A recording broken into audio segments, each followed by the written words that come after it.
कधी कधी मन तुटतं, लोक दूर जातात, पण त्या तुटलेल्या क्षणातच आपण स्वतःला जास्त मजबूत करत असतो हे समजायला वेळ लागतो.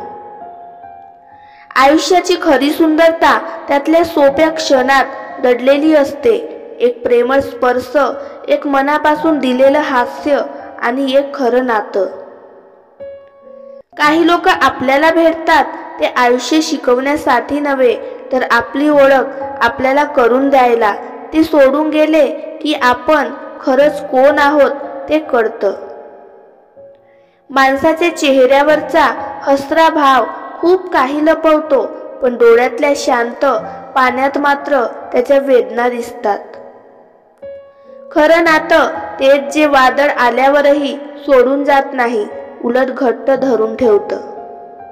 माणूस जिंकतो ते त्याच्या शब्दांनी, कारण शब्द जखम करतात आणि तेच शब्द आयुष्यभराचे औषध होतात. प्रेम तिथेच खरं असतं जिथे कोणत्याही अपेक्षेपेक्षा माणसांचा हसरा चेहरा महत्त्वाचा असतो. आयुष्य शिकवतं की आपल्याला गमावलेल्यावर रडत बसण्यापेक्षा उरलेल्या गोष्टीचं मोल करायला हवं. खरा आधार तोच जो शब्दांनी नाही तर शांततेतून दिला जातो. जे लोक आपल्याला न बोलताही समजून घेतात त्यांच्यापेक्षा मोठं नातं दुसरं काहीच नसतं. दुःख कितीही असलं तरी हसण्याची ताकद ज्याच्याकडे असते तोच खराखुरा जगण्याची कला जाणवतो. जेव्हा कोणी नसतं तेव्हा आपल्याला साथ देणारी गोष्ट म्हणजे आपला स्वतःवरचा विश्वास. तुटलेली स्वप्न जरी मनाला दुखवतात तरी त्या तुटलेल्या तुकड्यांतूनच नवीन स्वप्न जन्म घेतात.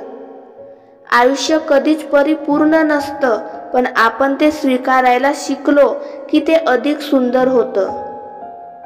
ज्यांनी आपल्यावर खरं प्रेम केलंय त्यांना कधी विसरता येत नाही. ते अंतरावर गेले तरी मनाच्या जवळ राहतात. माणसाचा स्वभाव हा त्याच्या शब्दातून दिसतो आणि त्याची किंमत त्याच्या कृतीतून. खरा आनंद म्हणजे स्वतःला हरवून कुणासाठी जगणं आणि त्याच्या चेहऱ्यावर हसू आणणं. काही लोक आयुष्यात येतात फक्त थोड्या वेळासाठी, पण त्या थोड्या वेळातच ते आयुष्यभराचं शिकवण देऊन जातात. प्रेमाची खरी व्याख्या म्हणजे सोबत मिळणं नाही, तर अंतरावर असूनही नातं जिवंत ठेवणं. आयुष्याची खरी किंमत आपण गमावल्यानंतरच समजते, मग ते क्षण असोत, माणसं असोत किंवा नातं असोत.